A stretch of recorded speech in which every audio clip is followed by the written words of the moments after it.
Ako excited nang makita ang Bella Montana. Sa kabila ng tulay na ito, makita mo yung Sacopia Bridge. Ito yung mga sinasabi ko nagka-camping.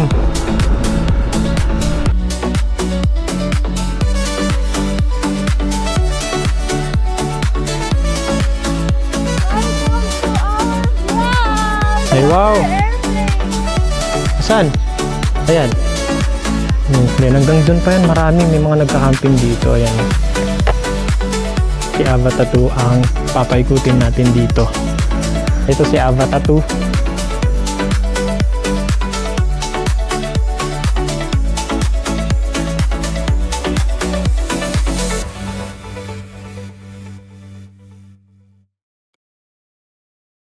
Alright, magandang araw po mga ka-riders and welcome back sa vlog ni Chris Roms.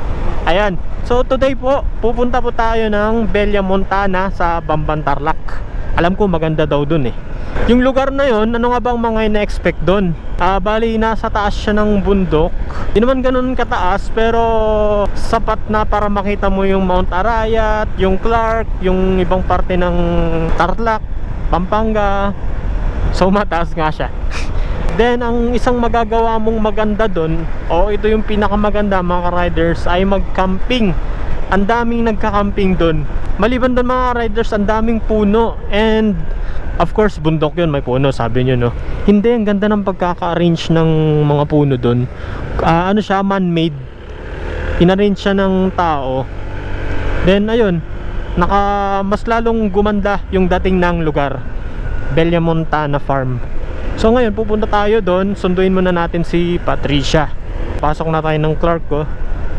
Pero pupunta muna tayo ng CGC para sunduin si Patricia. Gamit natin ngayon ay ADV. Gusto ko gamitin si Lizard. Nasa Tarlac siya. Galing kasi tayo ng trabaho sa Guagua, Pampanga.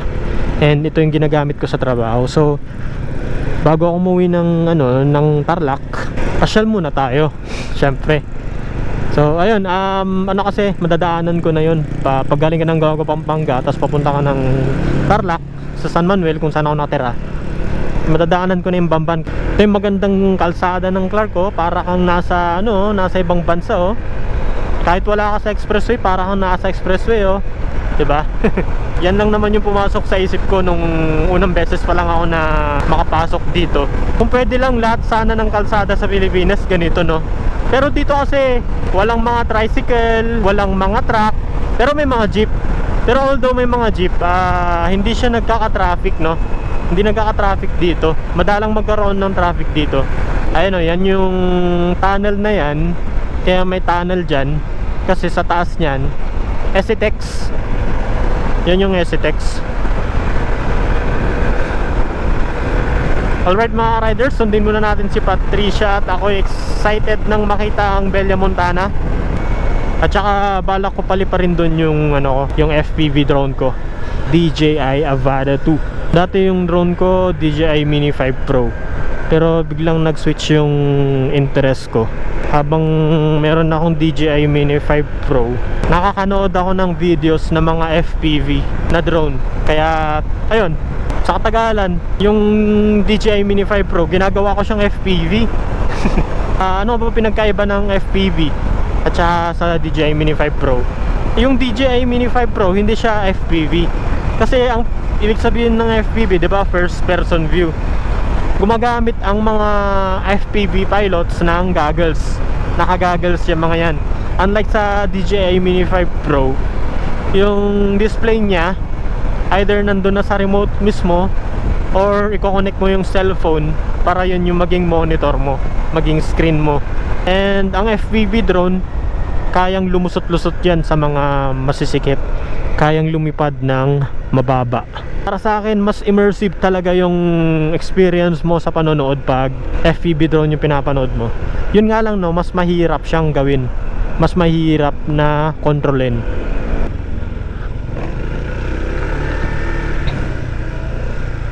Sundin na natin si Patricia. Saan kaya siya? Eto na si Patricia. Naka-enter ko, sana all. Pwede Siyempre, di ko pa nililipat. Kawawa ka naman. Wala, masisira lang yung intercom dito sa helmet na to. Wala ka bang planong palinis to, oh? Palinis. Oo. Hindi na yan dumi. Gasgas na yung mga yan. Oo na. I mean, paano? Ano, gagastos ka ng halos parang bumili ka ng bagong helmet. Mabili ka na ba? Sayang naman, mapapakinabangan ko pa to. Makinang pa nga, oh. May gasgas lang.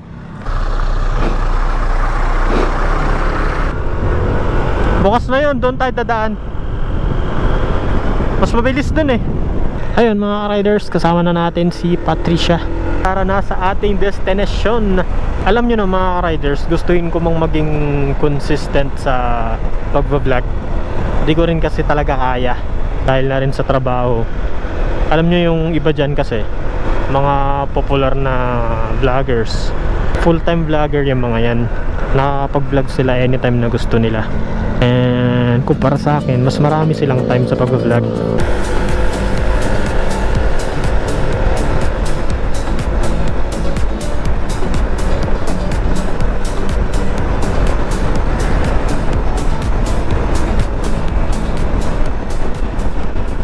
SM Clark.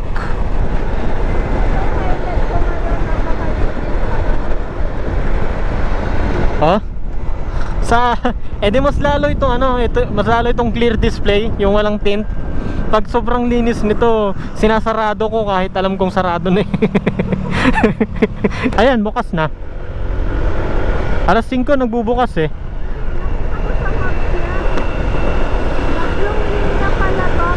Station kasi yan eh.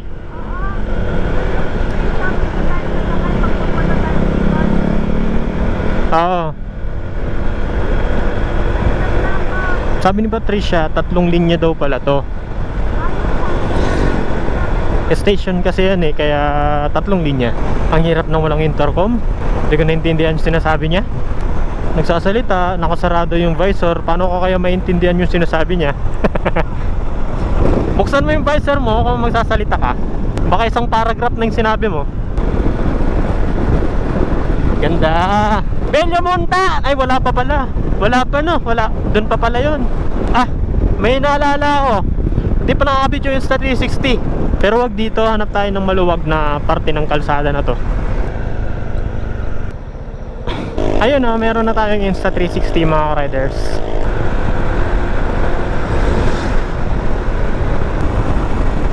Sabi dito sa maps, 19 minutes yung biyahe natin at ang dating natin ay 5:52 AM. Ang Bellomontano ay nagbubukas daw ng 6 AM. So sakto lang.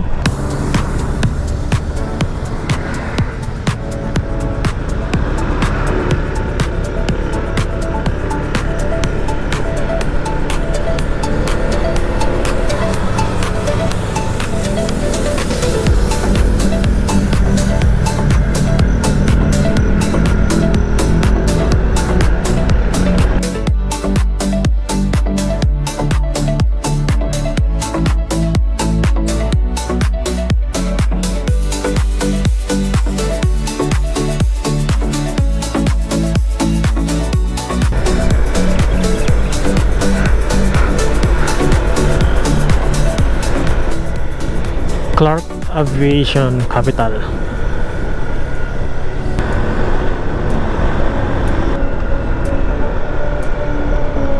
Ito nga pala yung iconic na bridge dito sa Clark. Yan yung papuntang New Clark City.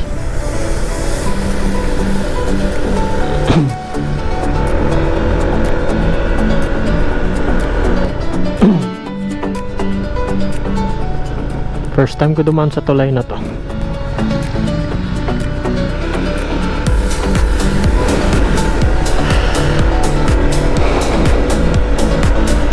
Sa kabila ng tulay na to makita mo yung Sokovia Bridge.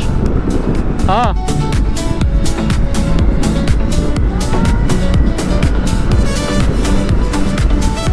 One, two.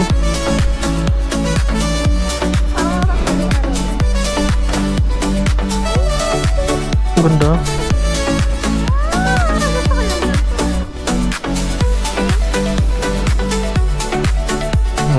Diba?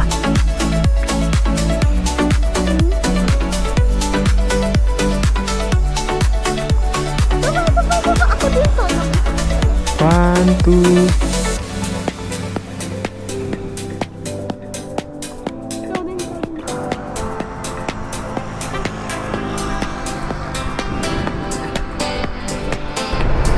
Barangay Kalumpang.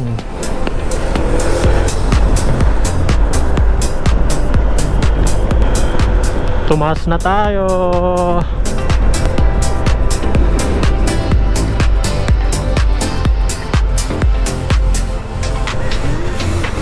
Ito pala yung daan, no?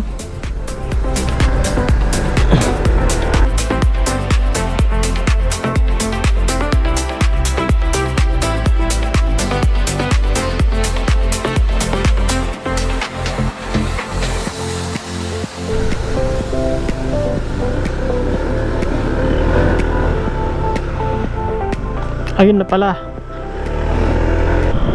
Mataas nga tong lugar na to.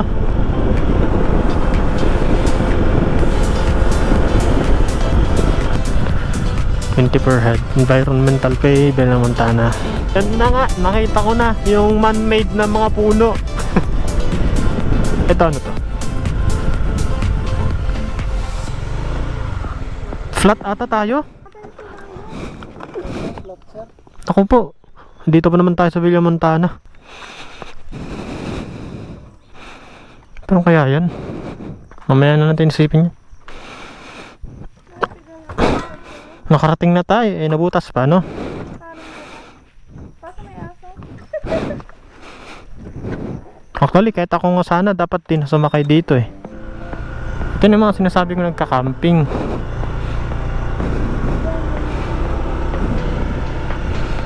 Samantalang tayo, walang camping, wala pang maayos na gulong, nabutasan ng gulong.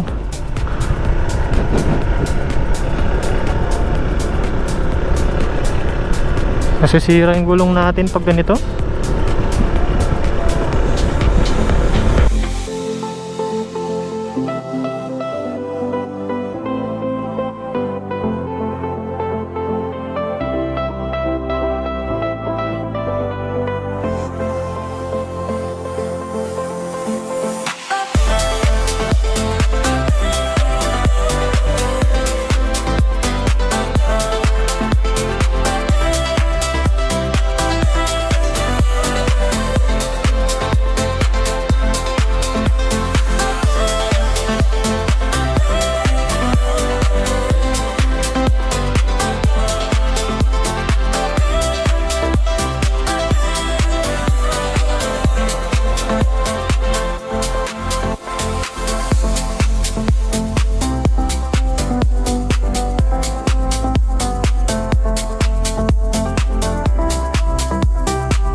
sinabi niyo na kanina eh.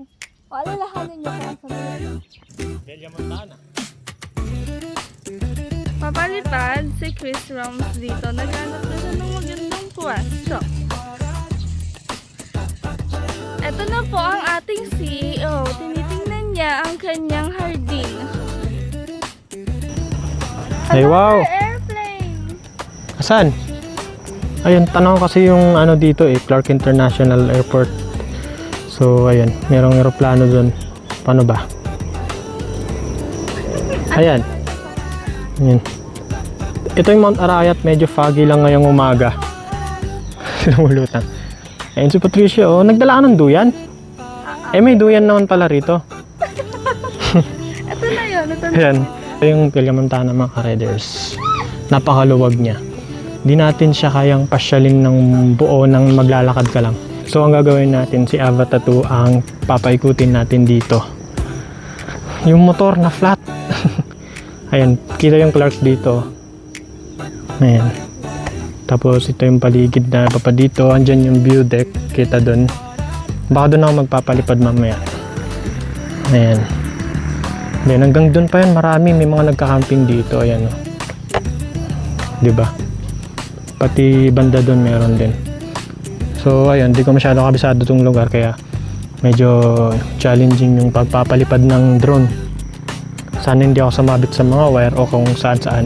So papalipad na ako habang may pagkakataon ako at walang ulan at maganda yung araw, then walang hangin masyado. So bibidyohan tayo ni Patricia ang GoPro. Let's go. Sineset natin ngayon yung drone. Ito na yung RC3. Ito yung goggles 3 natin. Hindi, goggles entry lang pala to. Then ito si Avatar 2. Ayan, nag-ND filter tayo number 16 since may araw na. Then meron tayong extra batteries dito. Papalipad na tayo.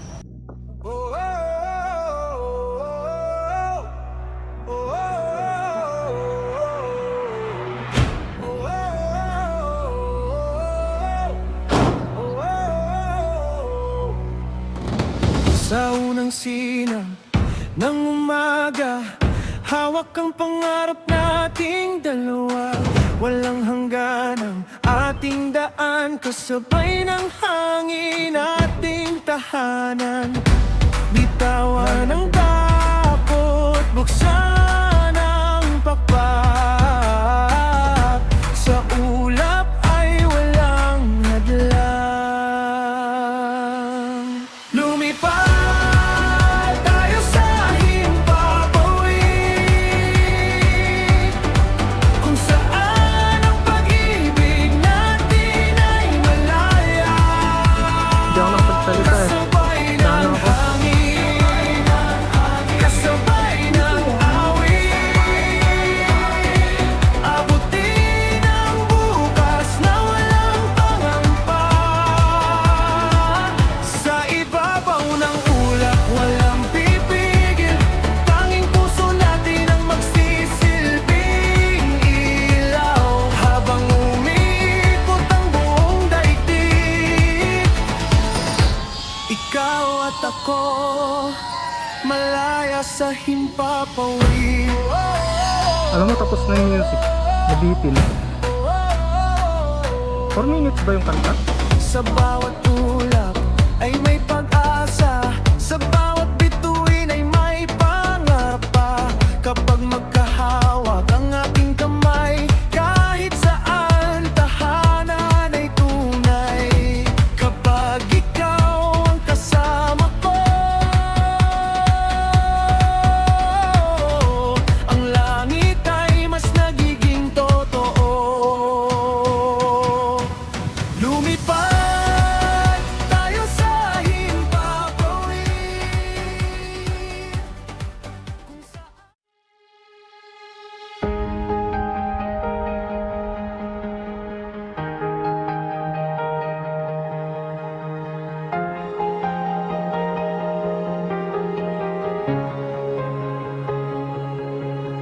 sa bawat sinag ng umaga, bagong landas ang nakikita. Sa hangin ay may paanyaya, lumipad at maging malaya. Sa bawat tibok ng puso, mas lumalayo ang mundo.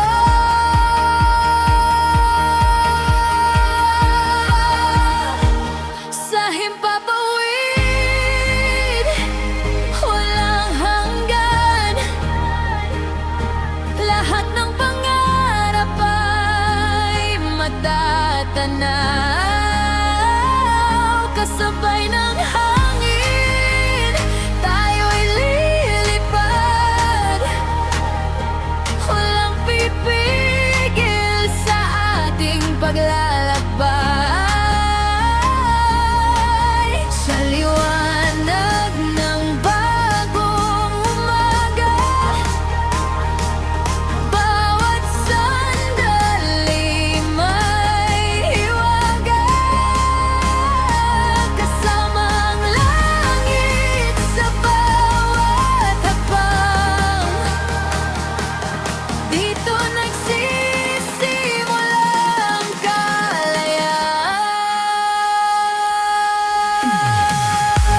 Bakit ganyan yung mukha mo?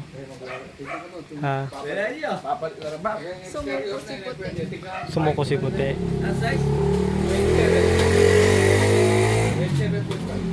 Ay, nako. Alright mga ka-riders. So, ayun na nga. Bumalik tayo dito sa Bellamontana kasi nawawala yung gloves ko. Flat yung gulong ko. Nagtulak tayo. Nawala yung gloves. So ayun, bago, kaso maganda nun, napalitan na yung gulong, bago na, luma na rin kasi yung gulong ko, ubod na siya. And kinawayan ko lang yung tumulong sa atin kanina. At ayun, magpapaalam naman po kami mga ka-riders, Bellamontana. Salamat po sa mga panonood mga riders, sana nagustuhan nyo yung highlight ng vlog na to, which is the drone shot. And first time ko ginawa yun. So bali ang ginawa ko sa drone video, kung hindi nyo napansin, nakabase yung movement ko sa drone sa music. Example, pag intro pa lang, medyo mabagal pa yung intro syempre, di ba? So high altitude muna ako, mataas muna yung lipad ng drone, then mabagal muna yung lipad natin. Then habang papunta tayo sa chorus o yung tinatawag nating drop sa mga mahilig sa EDM, sa electronic music,